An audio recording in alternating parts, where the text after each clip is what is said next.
हर हर महादेव, घर घर महादेव। कैसे हैं दोस्तों आप लोग? मैं हूं आपकी astrologer Deepa Madane. Astro friend में आपका बहुत बहुत स्वागत है। दोस्तों आज हम चर्चा करेंगे परिवर्तनी एकादशी के ऊपर। जी हाँ दोस्तों, परिवर्तन एकादशी किस दिन है, क्या इसका समय है, क्या मुहूर्त है, क्या इसका पारण का समय है, ये पूरी ही जानकारी मैं आपको दूंगी। और कैसे आप परिवर्तनी एकादशी के दिन दिए का महा उपाय करके अपने जीवन में लक्ष्मी की स्थिरता को ला सकते हैं, लक्ष्मी का स्थायी निवास अपने घर में कर सकते हैं, श्री हरि की कृपा पा सकते हैं। कैसे आप अपने घर में अन्न धन के भंडार भर सकते हैं छोटे से महा दिए का उपाय करके। जी हाँ दोस्तों, परिवर्तन एकादशी के दिन दिए का वो महा उपाय क्या है, ये पूरे ही विषय पे मैं आपको जानकारी दूंगी।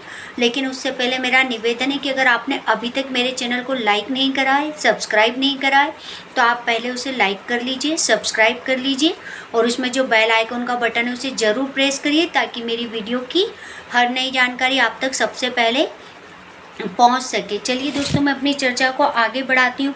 तो सबसे पहले तो आप ये समझ लीजिए कि परिवर्तनी एकादशी या एकादशी जितनी भी होती है उसका महत्व नवरात्रि के उपास या कोई से भी पूर्णिमा का उपास या किसी भी प्रकार का व्रत जो हम रखते हैं उसमें एकादशी व्रत को इन सब व्रतों का राजा बोला जाता है।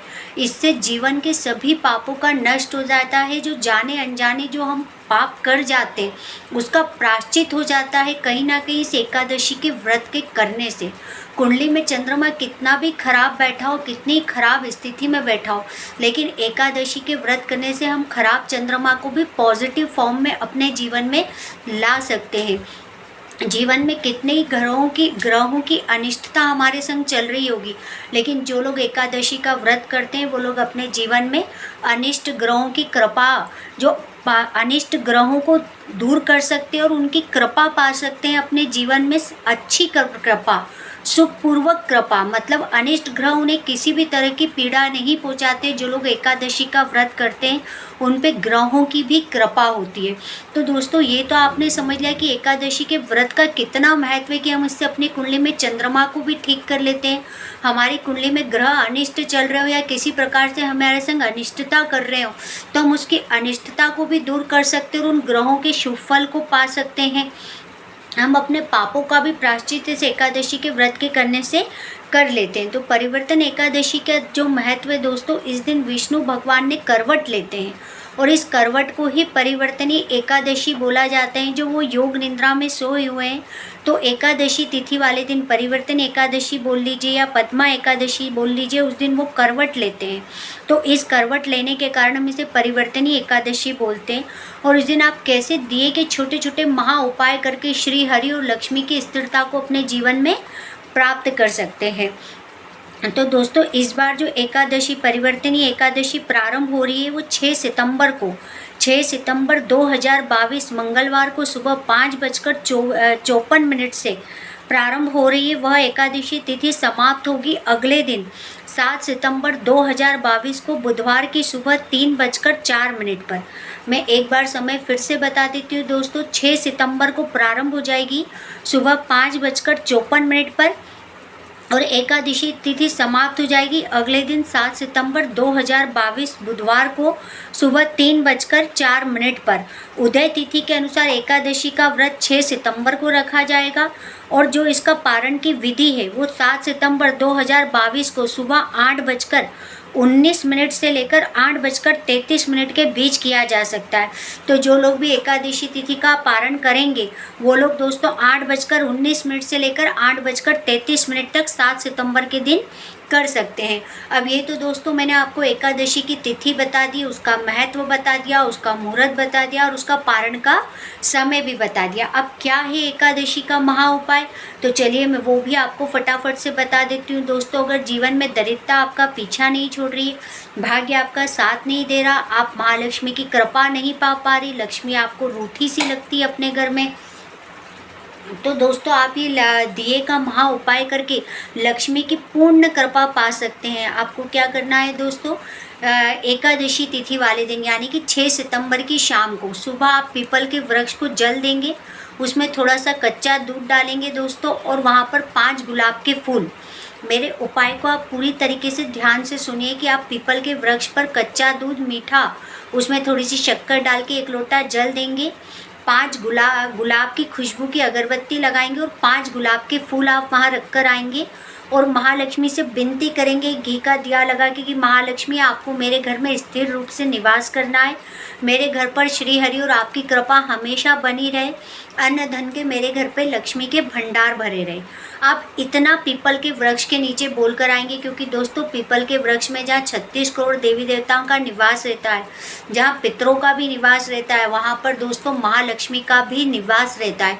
तो आप महालक्ष्मी को वहाँ बोल कर आएंगे। ये काम आपको सुबह करना है सूर्योदय के बाद 12 बजे के पहले पहले। उसके बाद दोस्तों शाम को आपको अपने घर में 9 दिए घी के जलाने, उसमें लंबी बाती रखनी है और आप उसमें रुई नहीं लगेंगे, आप उसमें मोली जलाएंगे। लाल कलर की जो मोली आती है, आप वो दिए चाहे तो आप आटे के बना ले, चाहे तो आप मिट्टी के ले लीजिए, कोई इश्यू नहीं है। आप दोनों में से कोई से भी दिए ले लिए और अपने घर के मंदिर में जहाँ आपके लक्ष्मी नारायण की फ़ोटो हो या अपना लक्ष्मी का ध्यान रखकर लक्ष्मी जी की फ़ोटो के आगे आप एक थाली में 9 दिए जलाएंगे और उसमें से 8 दिया आपको घी के जलाने हैं, जिसमें आपको मोली रखनी है।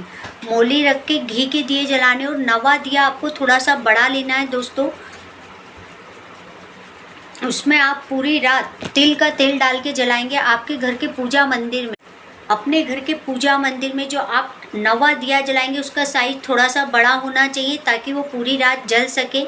अगर आप 8 दिए मिट्टी के ले रहे तो ये 9वां दिया भी मिट्टी का होना चाहिए। अगर आप 8 दिए आटे के ले रहे तो 9वां दिया भी आटे का होना चाहिए, लेकिन इसका साइज़ थोड़ा बड़ा होना चाहिए कि ये पूरी रात जल सके। आपको अपने घर में लक्ष्मी जी की तस्वीर के आगे या श्री हरि की आपके पास फ़ोटो है, मूर्ति, उसके आगे अपने मंदिर में शाम को 6:30 से 7:30 के मध्य दोस्तों, फिर से समय बोल देती हूँ, शाम को 6:30 से 7:30 के मध्य आपको एक थाली के अंदर ये 8 दिए घी के मोली रखना है, इनको जलाना। और 9वां दिया आपको दोस्तों तिल के तेल का जलाना है। आप उसमें तिल का तेल डालेंगे और दोस्तों इसके अंदर आपको एक पीली कोड़ी रखनी है। आपको इसके अंदर एक पीली कोड़ी रखनी है। ध्यान दीजिए दोस्तों कि कोड़ी ओरिजिनल होनी चाहिए, प्लास्टिक की नहीं होनी चाहिए, नहीं तो रात भर में ये कोड़ी जल ना जाए। ओरिजिनल कोड़ी कभी नहीं जलती, इस बात का ध्यान रखिए। जो प्लास्टिक की कोड़ी डुप्लीकेट आती है वो जल जाती है।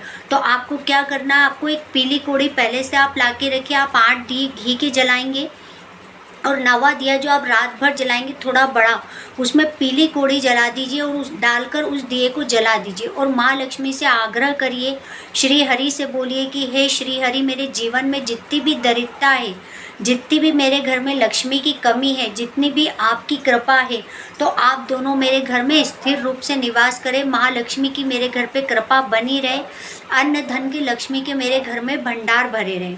बस दोस्तों आपको इतना सा ही करना है। लक्ष्मी जी से अपनी परेशानी, श्री हरि से अपनी पैसे संबंधी परेशानी बोलिए, जो भी आपकी परेशानी है उसको बोलिए और उनसे निवेदन करिए कि आप स्थिर रूप से मेरे घर में निवास करिए। इतना मैजिकल उपाय है दोस्तों, इतना ज़बरदस्त मैजिकल उपाय कि आप इसका रिजल्ट अपने जीवन में खुद देखेंगे। जो 9वां दिया है वो रात भर जलना है, सुबह 8:33 तक वो दिया जलना चाहिए, पारण के समय तक दोस्तों।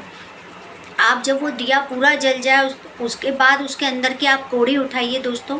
उस कोड़ी को आप लाल कपड़े में बांधकर अपनी तिजोरी में रख लीजिए। ये समझ लीजिए कि रात भर के लिए आपने जो महालक्ष्मी के आगे विनती की है, महालक्ष्मी के आगे जो प्रार्थना करिए, श्री हरि से जो प्रार्थना करिए कि आप लक्ष्मी को मेरे घर में स्थिर रूप से निवास करिए, तो दोस्तों यही वो कोड़ी स्थिर रूप है लक्ष्मी का, जो रात भर आपने सिद्ध करा अपने घर के अंदर खुद। अब आप इसको उठाइए, लाल कपड़े में बांध के अपने तिजोरी में रख लीजिए। तो दोस्तों ये दिए का महा उपाय जो आप एकादशी वाले दिन करके अपने जीवन में लक्ष्मी की अपार कृपा पा सकते हैं, लक्ष्मी को स्थिर रूप से अपने घर में निवास दे सकते हैं। और किस तरह आप इस एकादशी के दिन इस महा उपाय दिए का करके अपने जीवन में लक्ष्मी की स्थिरता, प्रकाश, अन्न धन के भंडार भर सकते हैं। तो उम्मीद करती हूँ कि दोस्तों आपको मेरी जानकारी अच्छी लगी होगी। अगर आपको ये दिए का महा उपाय अच्छा लगा और जो लोग अपने जीवन में लक्ष्मी को लेकर संघर्ष कर रहे हैं, उनके जीवन में ऋण, कर्जे, किसी प्रकार के बने हुए पैसे की समस्या वो अपने घर में नित्य देखते हैं, तो उनको अपने जीवन में इस उपाय को एक बार जरूर करके देखना चाहिए। इतना चमत्कारिक उपाय है दोस्तों कि आप इस उपाय को दोबारा फिर करेंगे। अगली एकादशी के दिन आप इस उपाय को करने के लिए फिर खुद ब खुद जागरूक हो जाएंगे। तो दोस्तों, अगर मेरा उपाय आपको अच्छा लगा है तो ज़्यादा से ज़्यादा इस जानकारी को अपने दोस्तों और रिलेटिव के संग शेयर करिए, ताकि वो भी इस एकादशी पे दिए का ये महा उपाय करके अपने जीवन में श्री हरि और लक्ष्मी की स्थिर कृपा को पा सकते हैं। धन्यवाद दोस्तों।